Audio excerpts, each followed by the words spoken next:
Olá pessoal, tudo bem? Você está aqui no Alagoas Curso, nós vamos aí estudar legislação complementar. O tópico que me cabe a falar para vocês é o tópico do Estatuto da Polícia Civil do Estado de Alagoas, ok pessoal? Vamos ver essa lei, é uma lei de 1975, vamos aí estudar essa lei agora. Vamos lá para a tela para já entrarmos no artigo 1º do artigo dessa lei, a Lei 3.437 de 1975. Bom, o primeiro artigo dessa lei vai estabelecer o rol de aplicação desse estatuto, né? O Estatuto da Polícia Civil do Estado de Alagoas.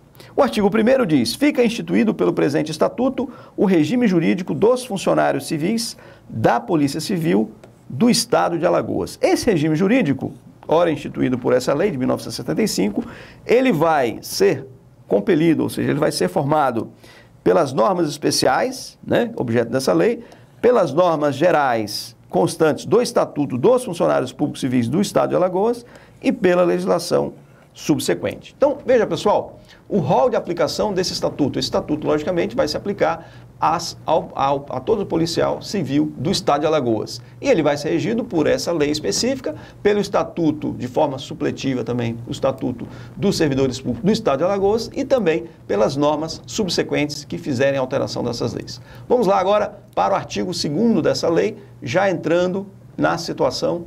Vamos lá para a tela. O artigo 2º dessa lei vai trazer exatamente o rol de aplicação. Veja, para os efeitos desse estatuto, são funcionários policiais ou policiais civis, expressões sinônimas, os funcionários ocupantes dos cargos do quadro de pessoal da Polícia Civil constantes dos anexos dessa lei. Veja aqui, pessoal, só para fazer uma referência, quais serão os funcionários, quais serão os policiais civis? Vai desde o delegado, né, que na lei nós vamos ver que chama-se inspetor de polícia, o delegado, o escrivão de polícia, o agente de polícia, os peritos, né, criminais. Então todos eles vão estar aí incluídos no conceito de policiais civis. Voltamos lá para o artigo 2º da lei, pessoal. Veja, os ocupantes de cargos em comissão e funções gratificadas com atribuições e responsabilidade de natureza policial, desde que assim sejam declarados por decreto do chefe do Poder Executivo, são também considerados policiais civis. Pessoal, venha comigo aqui agora. Veja, a própria lei, ela traz que policial civil também abrange aqueles que ocupam cargo em comissão. Então, cargo em comissão também podem ser considerados policiais civis. Isso é importante. Vamos ao seguinte, artigo agora 3º da lei. O artigo 3º vai falar sobre a prestação de serviços gratuitos. Eu até coloquei aí em verde para você, que esse é um assunto importante. A lei veda a prestação de serviços gratuitos, ou seja, todo o serviço do policial deve ser remunerado.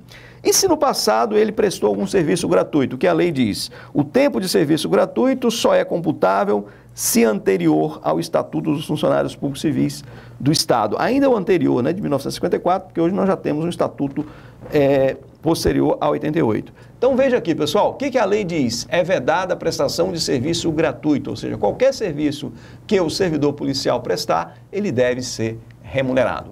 Passamos agora para o artigo seguinte, vamos lá para a tela. Só lembrando para você que essa é uma lei de 1975, tem algumas partes dessa lei que eu particularmente considero que já está ultrapassado, mas nós vamos aqui trabalhar em cima da lei, fazendo esses destaques para vocês. Veja, o que diz o artigo 4º da lei? O membro da Polícia Judiciária poderá, em havendo compatibilidade de horários, exercer cumulativamente a atividade de magistério. Essa redação foi, inclusive, alterada em 2017, né? Essa é uma redação dada pela lei de 2017. Veja aqui, pessoal, interessante uma coisa eu falar aqui.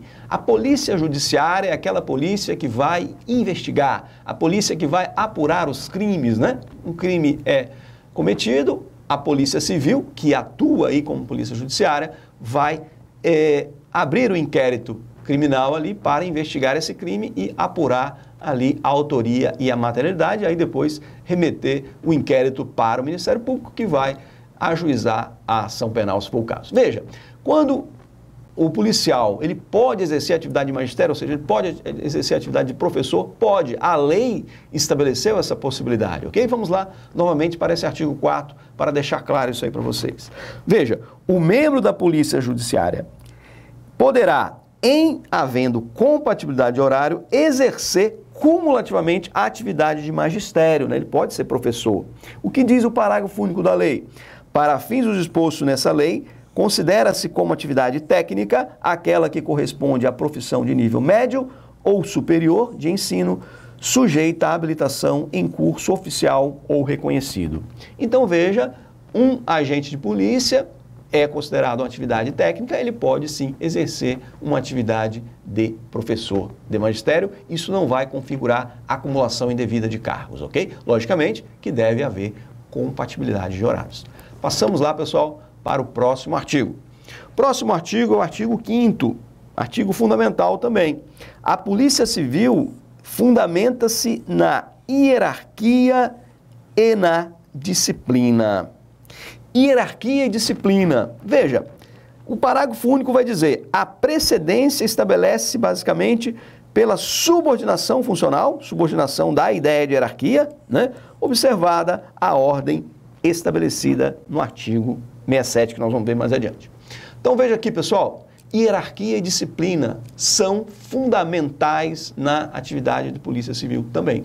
Vamos ver lá adiante que há uma hierarquia, né? Há uma subordinação, por exemplo, o agente de polícia vai subordinar ao delegado de polícia. Vai haver, por exemplo, quando nós temos aí em relação à hierarquia, né? Temos ali dois delegados de polícia, você tem um delegado que é mais antigo na carreira, então esse vai ter precedência sobre aquele mais jovem, ok? Vamos ver isso adiante lá no artigo 67, que nós vamos voltar nisso ainda. Passamos agora para o próximo artigo da lei.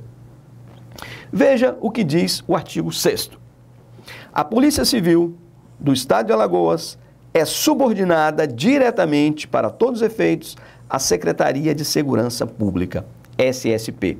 Então veja, pessoal, a Polícia Civil é subordinada diretamente à Secretaria de Segurança Pública. Então, há ali uma hierarquia entre órgãos, nós estamos ali falando de órgãos, né? Órgãos, você tem uma hierarquia, então a Polícia Civil está hierarquicamente subordinada à Secretaria de Segurança Pública e, logicamente, que a Secretaria de Segurança Pública se subordina ao governador, ok? Vamos adiante, mais informações agora na tela para vocês. O artigo 7º da lei, né? Artigo 7º da lei diz o seguinte: compete à Polícia Civil manter e assegurar a ordem pública, garantir os direitos individuais e coletivos, que é outra função da Polícia Civil, executar as leis, né, execução das leis, e o exercício dos poderes constituídos na esfera de suas atribuições. Então veja, pessoal, o que esse artigo 7º diz são as competências, ou seja, as atribuições legais da Polícia Civil. Assegurar a ordem pública, execução das leis, garantia dos direitos individuais, né, e coletivos também. Então, vamos agora na sequência para o próximo artigo. O artigo 8º, ele vai definir quais são as autoridades policiais civis, né? Quais são as autoridades policiais civis? Veja, ele elenca cinco cargos aí que são considerados autoridades, ok? Não é qualquer servidor que é autoridade. Autoridade é aquele servidor que tem um poder de decisão, ok? Nós vamos ver aqui. Quais são as autoridades da Polícia Civil ou autoridades policiais civis? O secretário de Segurança Pública, o chefe de gabinete da Secretaria de Segurança Pública, o corregedor-geral de polícia, os diretores de departamento e os delegados distritais, especializados, regionais e demais delegados de polícia. Ou seja, todos os delegados são autoridades de polícia.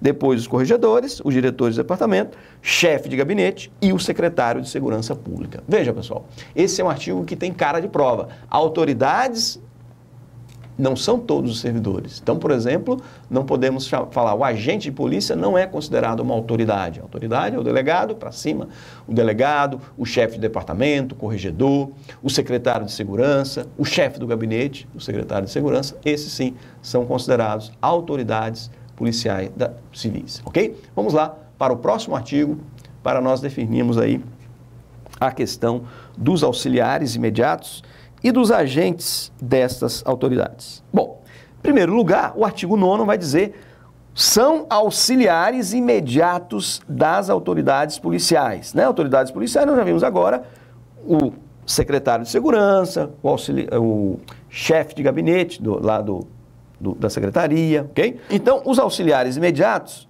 são todos os outros chefes que exerçam atividades policiais. Então, os chefes que exercem atividades policiais são considerados auxiliares imediatos daquelas autoridades que nós vimos no artigo anterior, no artigo 8º. Os demais policiais são agentes dessas autoridades, né? Das autoridades, aqui na verdade a lei tinha que estar no plural, vou ver aqui na própria lei, das autoridades policiais, por exemplo, o escrivão, o agente de polícia, ok pessoal? Veja só, vamos só para você se situar. O delegado de polícia é uma autoridade policial, ele é uma autoridade. Professor, e o agente de polícia? De acordo com a lei, o agente de polícia, ele é considerado um auxiliar, né? Ok? Então vamos lá para a tela para a gente detalhar isso aí melhor, para a tela. Ele é considerado um agente das autoridades. Ele pode ser considerado um auxiliar imediato se ele estiver atuando como chefe, ok? Então, na verdade, a gente tem uma cadeia aí de hierarquia muito precisa.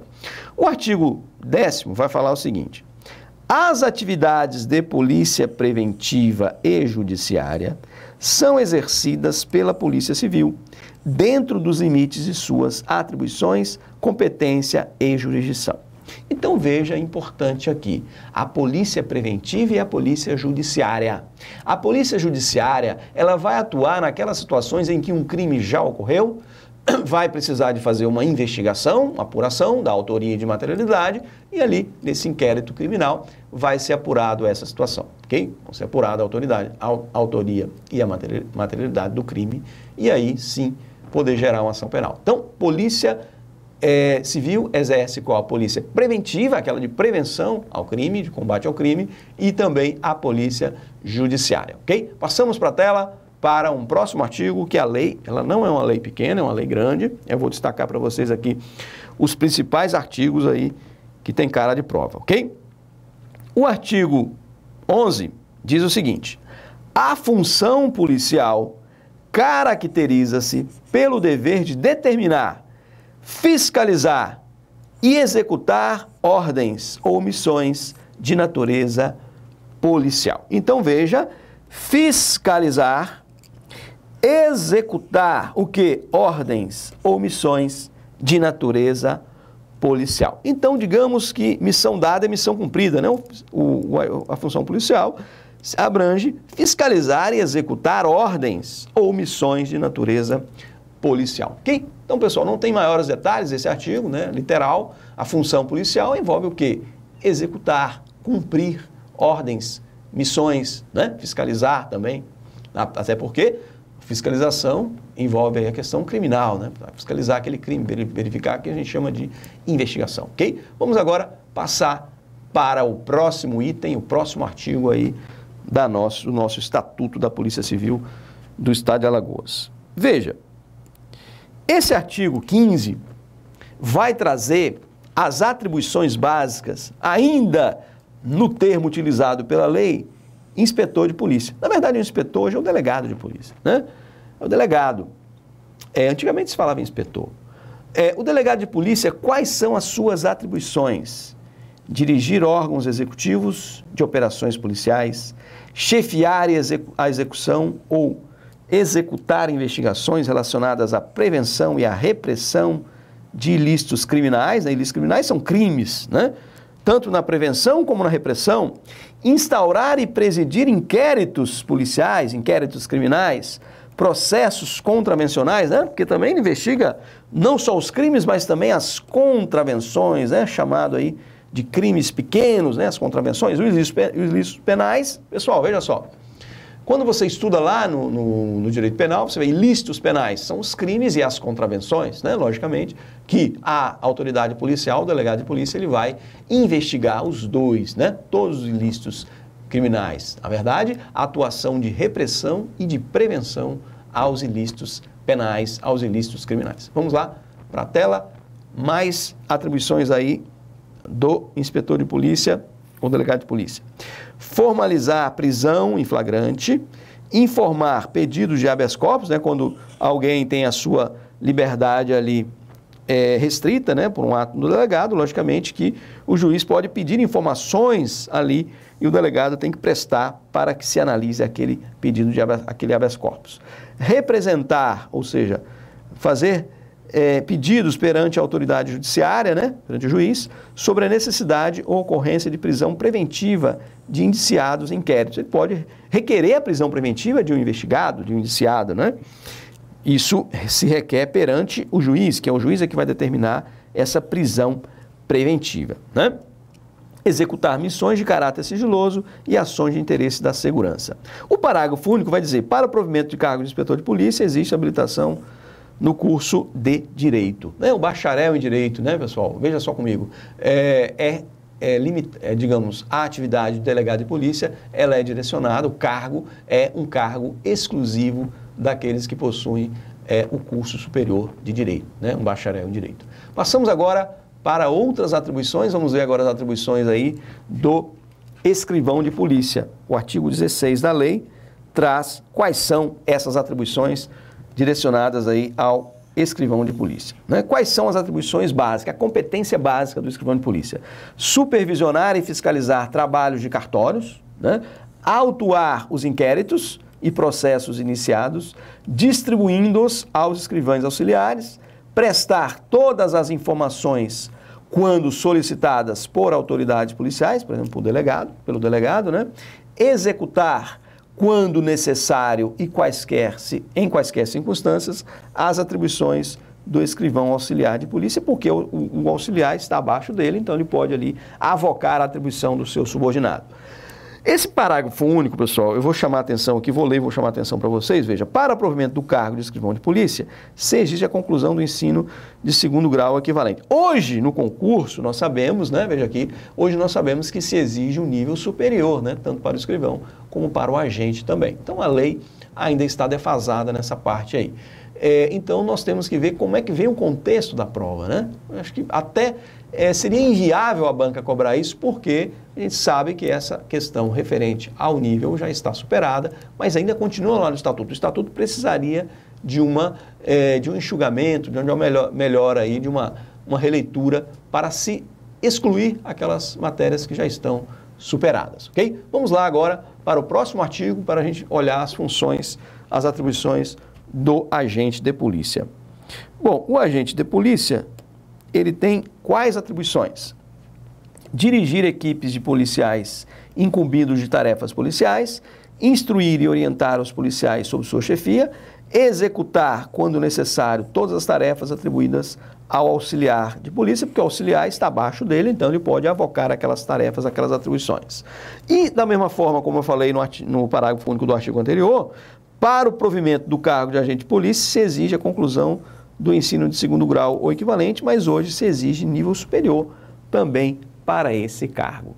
Pessoal, veja aqui, nesses artigos, o que eu vejo de importante? Você entender quais são as atribuições de cada um desses cargos, né? Do delegado de polícia, do agente de polícia, do escrivão. E agora vamos ver do perito criminal. Quais são as atribuições legais? Qual é a competência, né, desse agente público? Vamos lá para a tela para verificarmos agora quais são as atribuições dos peritos criminais.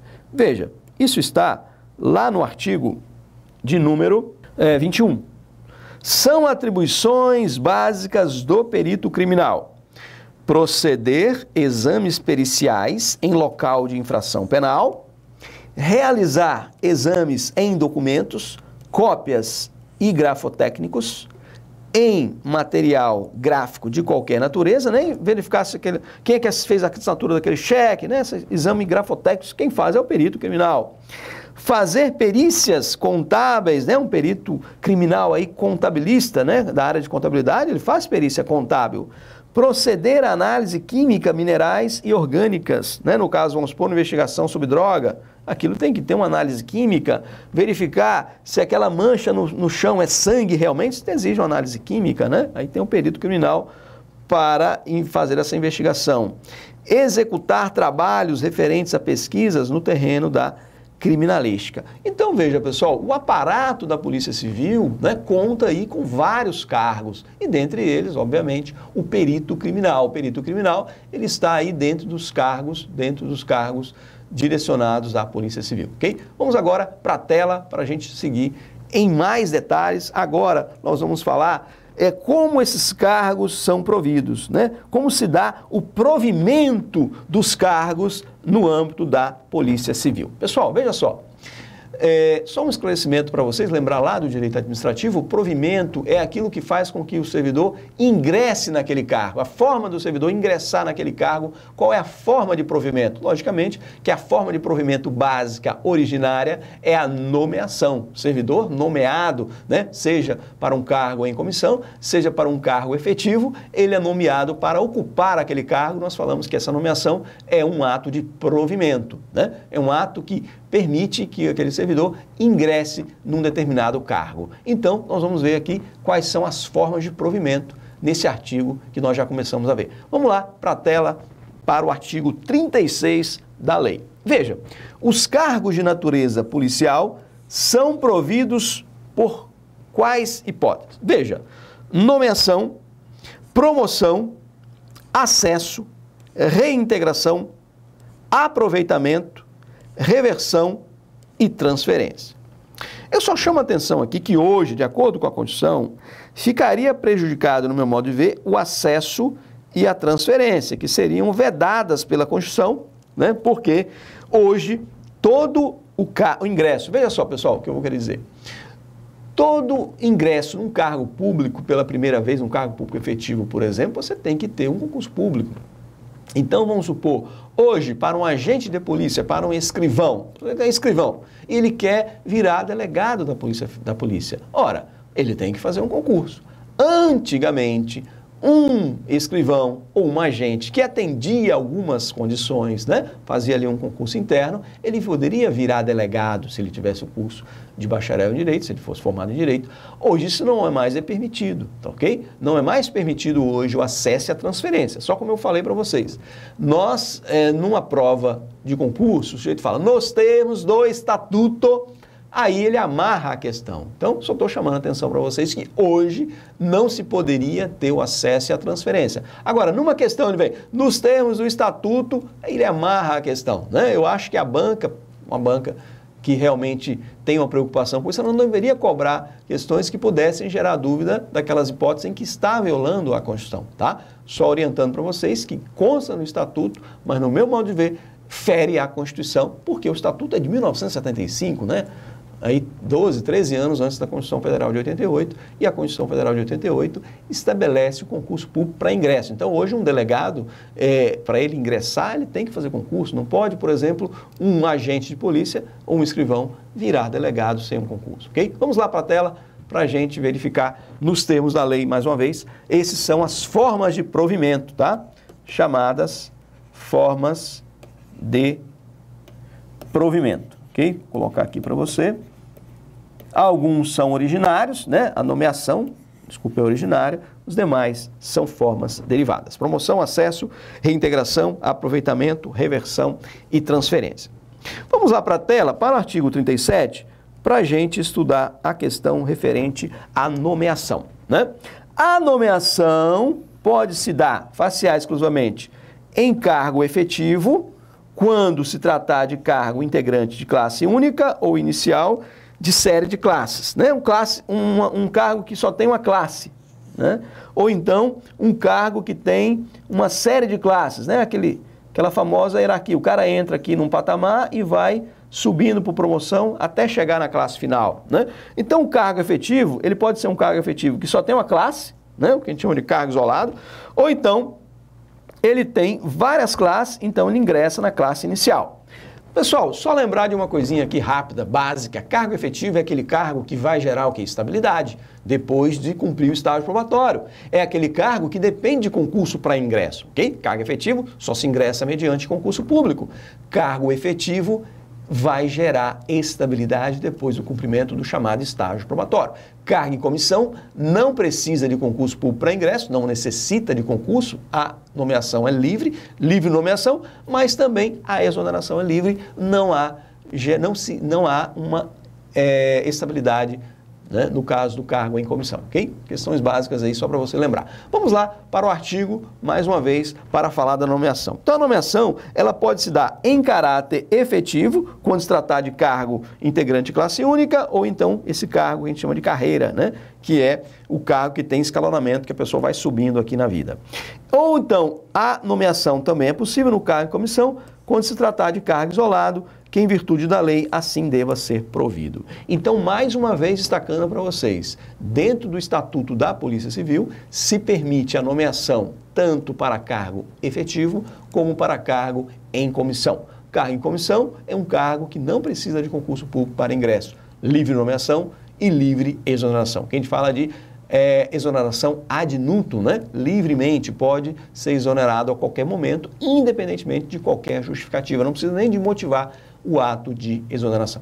Passamos adiante para mais informações sobre a questão referente ao ingresso na carreira de Polícia Civil. Veja, o artigo 38, também coloquei um cuidado para o inciso 3º, que está desatualizado nessa parte, mas vamos lá. O artigo 38 diz: só poderá exercer os cargos a que se refere esta lei, ou seja, os cargos destinados à Polícia Civil, quem satisfizer os seguintes requisitos. Primeiro, tem que ser brasileiro, né? Tem que ser brasileiro.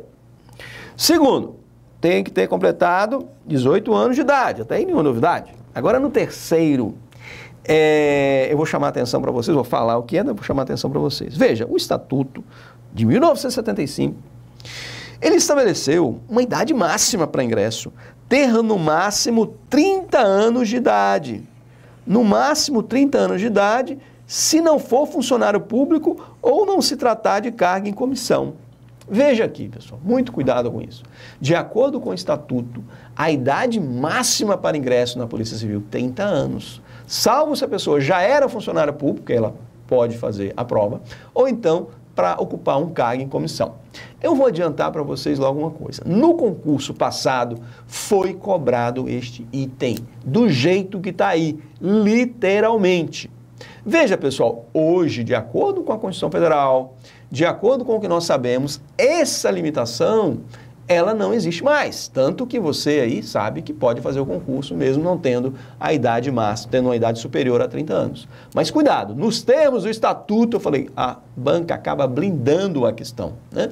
Só que eu acho que é uma questão muito complicada de uma banca pedir, se sabe que tem essas novas normas que já não prevalece a norma antiga, né? Mas nos termos do Estatuto, então o que nós vamos marcar na prova? Segue o que está no Estatuto, né? Daqui a pouco eu vou mostrar para você uma questão, mais adiante, quando a gente terminar os itens, que caiu exatamente esse item, né? Eu acho uma sacanagem cobrar isso, para te falar a verdade. Por quê? A gente sabe que é uma coisa que está superada, mas aí vem, está lá no Estatuto ainda, não houve uma modificação, ou seja, a Assembleia ainda não modificou, não fez uma alteração desse estatuto, né? Deveria passar por uma atualização, ok? Vamos lá adiante, pessoal. Vamos adiante.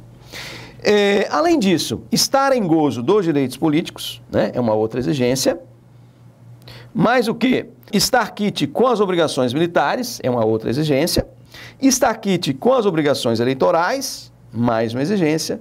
E gozar de boa saúde física e psíquica. Então veja, pessoal, veja comigo aqui, de acordo então com esse artigo, para ingressar nesses cargos, idade mínima 18 anos, né? Ser brasileiro, estar quite com as obrigações o quê? Militares, estar em gozo dos direitos políticos, as obrigações também do ponto de vista aí eleitoral. Então veja, só tome muito cuidado com aquela idade máxima de 30 anos, né? Porque ali está no Estatuto, eu considero que não está valendo mais, mas numa prova que já caiu na última prova de 2012 e foi cobrado exatamente esse item. Veja, pessoal, e aí a banca seguiu o Estatuto, literalidade do Estatuto. Pessoal, vamos encerrar essa nossa primeira videoaula, né, pelo nosso tempo. Na sequência, na segunda aula, daremos aí continuidade aos artigos aí do Estatuto, ok? Um abraço para vocês, até a próxima e bons estudos.